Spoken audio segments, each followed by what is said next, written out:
Talk of the Town. Talk of the town फेरि एकपटक image च्यानलमा हामी तपाईहरुमा प्रस्तुत गर्दैछौं। यो प्रत्येक शनिबार राति 8:30 बजे र आइतबार बिहान 7:35 बजे तपाईले मात्र इमेज च्यानल टेलिभिजनमा हेर्न सक्नुहुन्छ। टक अफ द टाउन यसअघि पनि हामीले लगातार जोडेका थियौं र अब फेरि हाम्रा शहरहरूलाई सभ्य भव्य सुरक्षित बनाउनको लागि समग्रतामा सबै पक्षको भूमिका कस्तो रहनुपर्छ, हाम्रा शहरहरू शहरी मापदण्डमा छन् या छैनन्, शहरवासीहरूले शहरबाट प्राप्त गर्न सक्ने र पाउने सुविधाहरू उपभोग गर्न पाएका छन् या छैनन्, यिनै बहस विषय हामीले टक अफ द टाउनमा जोड्नेछौँ, उठाउनेछौँ। आजको यो टक अफ द टाउनको पहिलो खण्ड हो र हामी सडकमै उपस्थित भएका छौँ। मूलतः हामीले काठमाडौँमा जुन सडक विस्तार अभियान करिब 9 महिना अगाडि डाक्टर बाबुराम भट्टराई नेतृत्वको सरकारले गरेको थियो, त्यही विषय उठान गर्नेछौँ। जुन द्रुततर गतिमा यो सडक विस्तार हुनुपर्ने हो त्यो भएको छैन भनेर आम शहरवासीहरूको गुनासो रहेको छ र सडक विस्तारको नाममा मापदण्ड मिचेर बनाइएका घरहरू जसरी भत्काइएको छ र यो भत्काउँदा पनि कहीँ डोजर लगाइएको छ, कहीँ घनबाट फोरिएको छ घरहरू। अब प्रश्न उठ्छ कि यी भत्काइएका घरहरू जो पुनर्निर्माणको तयारीमा रहेका छन् उनीहरू कति सुरक्षित छन्, कति मापदण्डमा ती घरहरू निर्माण भइरहेका छन्। आजको खण्डमा हामीले यी सडक विस्तारसँगै भत्किएका घरहरू जो पुनर्निर्माणको क्रममा रहेका छन् उनीहरू मजबुत हुनुपर्छ भन्ने मान्यता र यही बहस जोड्न गइरहेका छौँ। सबैभन्दा पहिले एउटा रिपोर्ट प्रस्तुत गर्छौँ।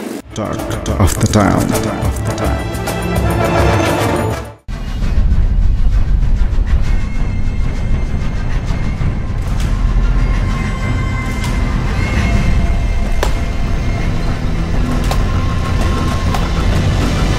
राजधानीका यी घरहरू सडक फराकिलो पार्ने क्रममा भत्काइँदैछन्। 2069 साल असार महिनादेखि तत्कालीन प्रधानमन्त्री डाक्टर बाबुराम भट्टराईको पालामा राजधानीका यी सडकहरू विस्तार गर्ने कार्य सुरु गरिएको हो। सडक विस्तारका क्रममा मापदण्ड विपरीत सडक छेउमा परेका घरहरू यसरी भत्काइएका हुन्। यी घरहरू भत्काइसकेपछि पुनर्निर्माण गर्नमा व्यस्त छन् यी राजधानीवासीहरू। तर कतिका सुरक्षित छन् राजधानीका यी घरहरू भूकम्पीय दृष्टिकोणले? हाम्रो प्रश्न हो राजधानीवासीसँग। काठमाडौँ शहर ऐतिहासिक शहर हो। यहाँ अहिले पनि धेरै संरचनाहरू जीर्ण अवस्थामा छन्। राजधानीका धेरै जसो स्थानमा सडक, ढल, खानेपानीका पाइपहरू मल्लकालीन राजाहरूको पालामा बनेका छन्। त्यसबेलाको जनघनत्व र अहिलेको जनघनत्वमा धेरै नै अन्तर छ। त्यसकारण पनि यी संरचना, सडक, ढल र खानेपानीका पाइप अव्यवस्थित हुँदा राजधानीवासीका लागि सङ्कट नै बनेको छ। प्रत्येक 90 वर्षमा भूकम्प आउने हाम्रो इतिहासले देखाउँदै आएको छ।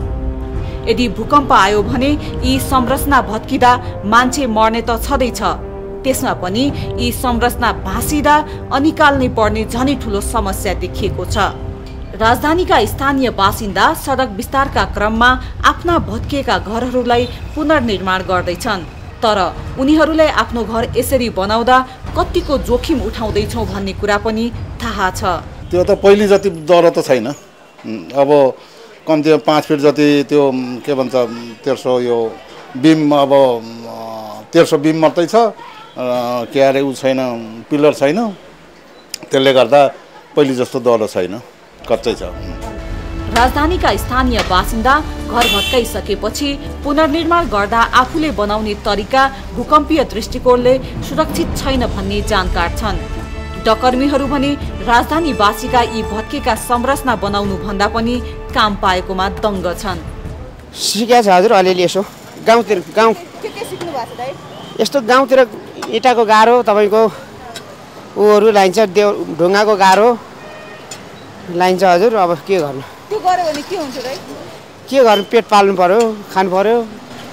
जस्तो नि अब यहाँ यसरी यो घर आधी भत्काएर आधी बनाउँछन्, यो सुरक्षित छ कि छैन भूकम्पीय दृष्टिकोणले? हजुर सुरक्षित छैन हजुर, यो नरमाइलो भइछ। कसरी बनाउनु पर्ने? अब बनाउनु पर्ने नि, अब के गर्नु हजुर। अब सडक विस्तार गर्न थालेको करिब 10 महिना बित्न थाल्यो, तर पनि केही स्थानमा मात्रै भत्काउँदै गरेका सडक कालोपत्रे भएको पाइन्छ। धेरै स्थानमा भने सडक कालोपत्रे बन्ने क्रममै छन्। काठमाडौँ महानगरपालिकाको अनुसार केही वर्ष यता वर्षमा 3000 देखि 3500 सम्मका घरका नक्साहरू पास हुने गरेको छ। यस हिसाबले पनि राजधानीमा जनसङ्ख्या बढ्दै गएको छ। एनसेटका उपकार्यकारी निर्देशक रमेश गुरागाई पनि नेपाल भूकम्पीय दृष्टिकोणले एकदमै जोखिममा रहेको बताउनुहुन्छ। अब जोखिमको हिसाबले धेरै जोखिममा छन् र चाहिँ यो चाहिँ जुन ठुलो भुइँचालो आयो भनेदेखि ओभरअल बिल्डिङहरूमा लगभग 60% जस्तो चाहिँ घरहरू भत्किन्छन् भन्ने हाम्रो चाहिँ यो अध्ययन अनुमानले देखाएको छ। त्यसले नै के देखाउँछ भन्दाखेरि हामीसँग चाहिँ जुन जेनरल बिल्डिङ स्टक छ, जति चाहिँ सबै घरहरू छन् तिनीहरूमा चाहिँ धेरै जसो घरहरू ठुलो भुइँचालो थेग्न नसक्ने खालको चाहिँ छन् भन्ने कुरा देखाउँछ। यसैगरी राजधानीमा यी बन्दै गरेका संरचना कतिको सुरक्षित छन् भनेर हामीले काठमाडौँ महानगरपालिका नक्सा शाखा प्रमुख इन्जिनियर उत्तर रेग्मीलाई सोधेका थियौं। जुन हिसाबले रिकन्स्ट्रक्सन गरेको देखिन्छ त्योबाट चाहिँ त्यसलाई सुरक्षित नै छ भनेर भन्न सकिन्न।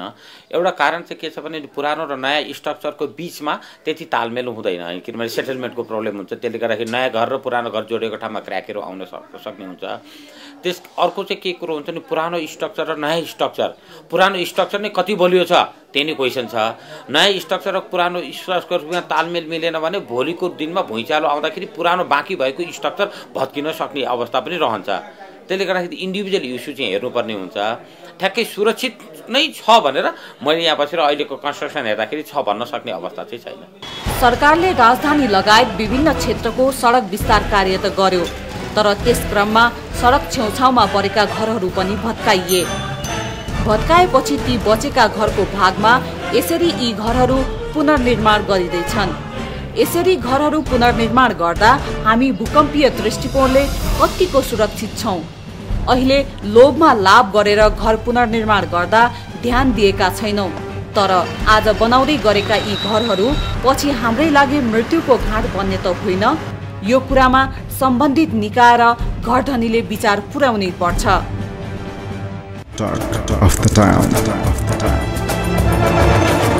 आज हामीले टक अफ द टाउनमा यो सडक संवादकै रूपमा हामीले सडकमा अतिथिको रूपमा आमन्त्रण गरेका छौँ शहरी विकास मन्त्रालयका सचिव एवं शहरी योजनाकार किशोर थापाज्यूलाई। यहाँलाई धेरै स्वागत छ। सडकमा आराम हुनुहुन्छ? ठिक छ। सडकमा यसरी कुराकानी गर्दा त खासै फरक पर्दैन यहाँलाई? मलाई त रमाइलो लाग्छ, किनभने यसरी सडकमा आएर यहाँको वस्तुस्थिति बुझ्ने र अलिकति यो मिडियामा पनि के कुरा भन्न पाउँदाखेरि मलाई एकदम खुसी लाग्छ। आउँदासम्म कस्तो कठिनाइ भोग्नुभयो अथवा दैनिक सडकमा कस्तो कठिनाइ यहाँले भोग्नुहुन्छ? अब सडकमा सामान्य हामी ज्यादा ट्राफिक जामहरू भोग्छौँ। अब अहिले यो सडक यो भत्काउँदाखेरि यो धुलो धुवाँको पनि अलिकति समस्या अहिले देखा परेको छ। अब यो केही समय यो समस्या चाहिँ हामीले भोग्नुपर्ने हुन्छ, करिब 5-6 महिना जति, र त्यसपछिको अवस्थामा चाहिँ हामी एउटा अर्कै अवस्थामा पुग्नेछौँ। भनेको 5-6 महिना अझै सहरवासीले यो अस्तव्यस्तता भोग्नुपर्ने छ र यो अस्तव्यस्ततालाई अलिकति कम गर्नको लागि प्रयासहरू चाहिँ भएको छ, तर पनि यो हामीले चाहे जति चाहिँ कम चाहिँ भएको छैन। अलिक ढिलो भयो, करिब 9 महिना भइसक्यो होइन? कति योजना थियो सडक एक्सपान्सनको, कतिसम्म हामीले पुरा गरिसक्यौँ, अब कति गर्दैछौँ, अलिकति बताइदिनुहोस् न। अब अहिले चाहिँ हामीले तत्काल यो 200 किलोमिटर सडकमा चाहिँ हामीले विस्तारको काम सुरु गरेका हौँ। गर्नुपर्ने त 400 किलोमिटर हो, 400 मध्ये 200 मा जति हात हालेछौँ हामी, र त्यसमध्ये करिब 150 किलोमिटरमा अहिले काम भइरहेको छ।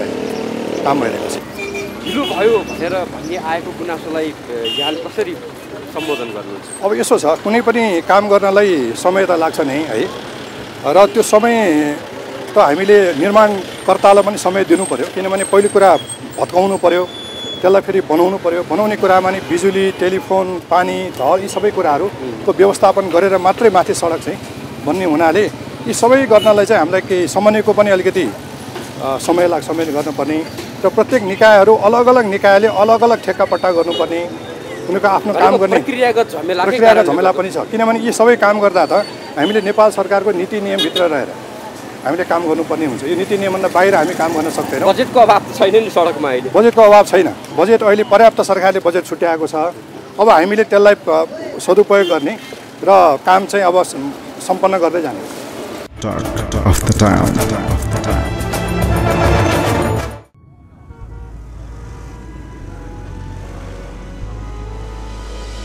त यसरी भुइँचालोबाट बस्नका लागि यस्ता अग्ला दराजहरूलाई भित्तामा यसरी अड्काउनु पर्छ।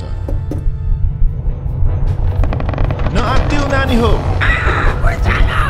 होइन आत्तिनुहुन्न। सबैजना घुँडा टेकी ओत्ला ग। होइन झक, त्यो ठाउँ सुरक्षित छैन। आफ्नो डेस्क मुनि गएर ओत्ला ग, छिटो। मद्दत चाहिएमा सिटीको प्रयोग गर्नु।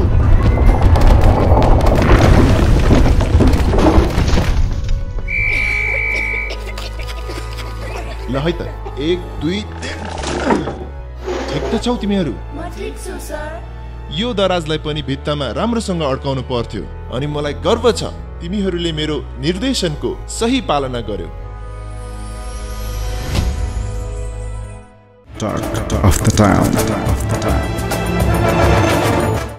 विषयवस्तुमै केन्द्रित हुन चाहन्छौँ।